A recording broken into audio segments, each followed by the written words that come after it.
There are persuasion courses so exclusive, they're never advertised. The kind taught to politicians, elite negotiators, and even intelligence agents. You'll never see them on social media or public training platforms, but they exist. Behind closed doors, these programs are designed to teach people how to guide conversations, shape opinions, and subtly influence decisions without anyone realizing it's happening. The question is, what exactly do they teach inside these secret classes that makes people instantly more persuasive and impossible to ignore? You've already seen the results of this training without knowing it. Tech CEOs use it to rally investors and employees around their vision. High-stakes negotiators use it to make people say yes in situations where everything is on the line. World leaders, diplomats, and even social media influencers rely on the same psychological principles to gain trust, shift emotions, and lead public perception. It's not luck, it's learned influence. And here's the unsettling truth. These techniques don't just exist in government or corporate boardrooms. They're used on you every single day, from the words used in ads, to the tone of political speeches, to the phrasing of simple online messages. Persuasion is being practiced at a level most people never see.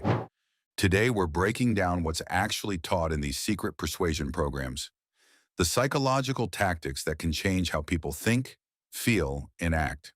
But more importantly, you'll learn how to recognize them and how to use them ethically in your own life to become more influential, more confident, and more aware of how influence really works. Most people think persuasion is just about talking smoothly or having natural charm, but in reality, there's a whole hidden world of professional persuasion training that goes far deeper. These aren't self-help seminars or motivational workshops. These are structured programs designed for political strategists, intelligence agents, crisis negotiators, and elite sales teams. The people whose words can change outcomes on a massive scale. Inside agencies like the FBI's Behavioral Science Unit or the CIA's Psychological Operations Divisions, influence isn't treated as guesswork. It's treated as behavioral engineering. Trainees study how humans make unconscious decisions, how trust is formed, and how emotional states can be guided through language, tone, and timing. In the corporate world, high-level executives attend influence boot camps based on behavioral economics and neuroscience, training that focuses on reading microexpressions, pacing emotional rhythms, and framing communication to bypass resistance. But it's not just theory, it's science. Much of what's taught in these secret programs is rooted in decades of psychological research from scholars like Robert Cialdini, who identified 6 core principles of influence, and Daniel Kahneman, whose studies on decision-making prove that people act on emotion first and logic second. These programs turn those findings into practical tools, methods that can shift someone's mindset without them even noticing. What's more fascinating is how universal these techniques are. Whether it's a negotiator diffusing a hostage crisis, a politician rallying a crowd, or a CEO inspiring investors, they're often using the same psychological foundations. The subtle art of aligning emotion, authority, and timing. The truth is, these courses aren't about manipulation. They're about mastering communication. Once you understand how the human mind reacts to influence, you gain the power to persuade more effectively, but also to protect yourself from being unconsciously persuaded. The first secret principle taught in these persuasion courses is called the law of similarity, a psychological phenomenon that states, we trust and agree more easily with people who seem like us. It's one of the oldest and most reliable forms of influence known to psychology, and it works faster than logic or reason ever could. This principle has been proven time and again in research. In one classic study published in the Journal of Experimental Social Psychology, researchers found that people were far more likely to comply with a stranger's request if that stranger mirrored their posture, speech patterns, or even small habits, like tapping a foot or nodding. The participants didn't realize what was happening, but their brains registered familiarity, which triggered feelings of safety and connection. This is why skilled persuaders, from salespeople to politicians, go out of their way to reflect the person they're speaking to.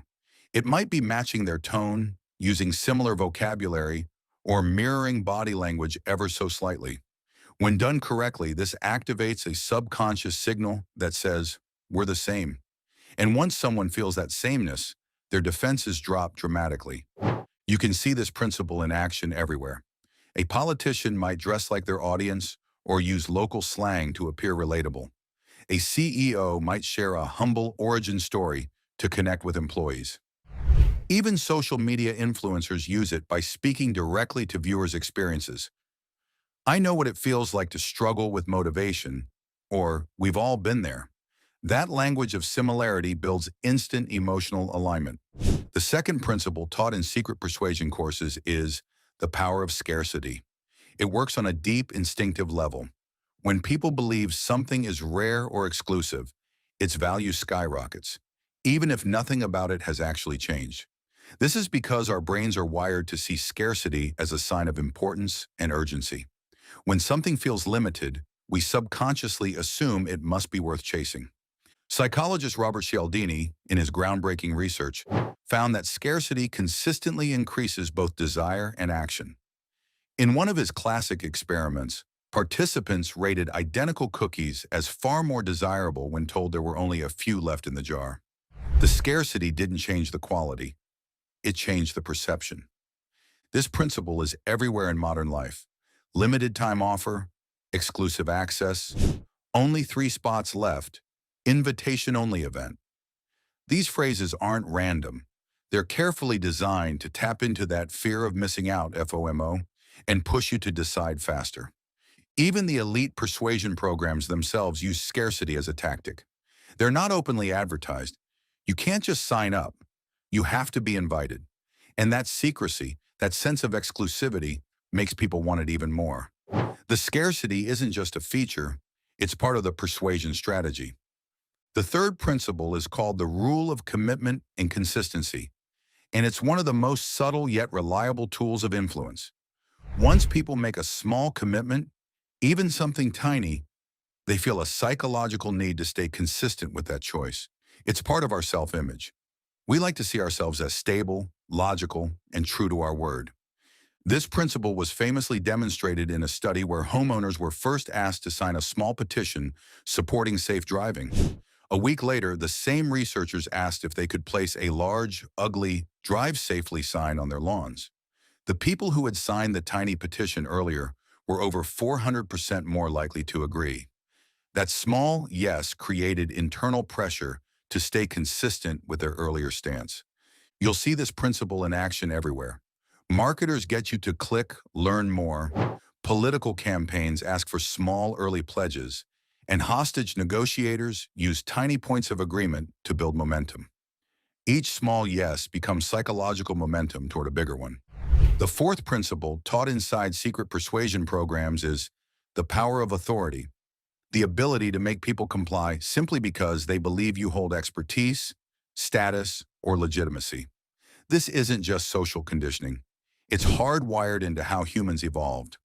From childhood, we're trained to follow teachers, doctors, and leaders, those seen as in charge. Authority signals safety, certainty, and credibility, so our brains are wired to defer to it automatically. One of the most famous demonstrations of this principle was Stanley Milgram's obedience experiment at Yale University in the 1960s. Participants were told by a scientist in a white lab coat to deliver electric shocks to another person. Even when the victim screamed in pain, it was an act. Over 65% of participants continued administering shocks simply because an authority figure told them to. The presence of authority overrode empathy, logic, and even morality. In modern life, this principle shows up everywhere. People trust a doctor's advice more when they're wearing a white coat, or believe a product works better when it's endorsed by an expert or celebrity. Even subtle cues like posture, tone of voice, or professional titles can shift perception. Elite persuaders learn to use authority carefully, through confidence, language precision, and presentation. The more competent you appear, the more people believe, follow, and obey without question. That's why persuasion programs don't just teach words, they teach presence. The way you carry yourself, the calm in your tone, and the certainty in your delivery all create an aura of authority. And once people feel that, their resistance fades almost instantly. The fifth principle often taught in these hidden persuasion courses is The contrast effect, a subtle but incredibly powerful tool that shapes how people perceive value and choice. The mind rarely judges anything in isolation. Instead, it compares. How something feels depends entirely on what it's compared to. For example, real estate agents show buyers an overpriced, unattractive house first, not to sell it, but to make the next home look like a bargain. Car dealers use the same trick. After someone agrees to buy a $30,000 car, suggesting a $1,000 upgrade suddenly feels minor. The context changes the perceived value. Psychologists have proven this again and again. In one study, participants rated the same photograph as more attractive when it was shown next to less appealing faces, but less attractive when surrounded by models. The image didn't change, only the contrast did. Elite persuaders use this principle constantly in negotiations, sales, and even diplomacy. They introduce a bad option first, knowing the next one will seem far more reasonable. Politicians frame policies this way: introduce an extreme idea to make the real proposal sound moderate and fair. The brilliance of the contrast effect is that it doesn't force a decision, it frames it. It alters perception so that what follows feels better by comparison. Once you understand this, you start noticing how almost every choice you're given in life has already been pre-framed by contrast. The truth is, persuasion isn't magic. It's psychology. The principles we've uncovered, similarity, emotional framing, scarcity, commitment, and consistency, authority and contrast, aren't tricks. They're reflections of how the human mind naturally works. The people who master them don't just talk better, they think differently. They understand what drives emotion, trust, and decision-making at the deepest level.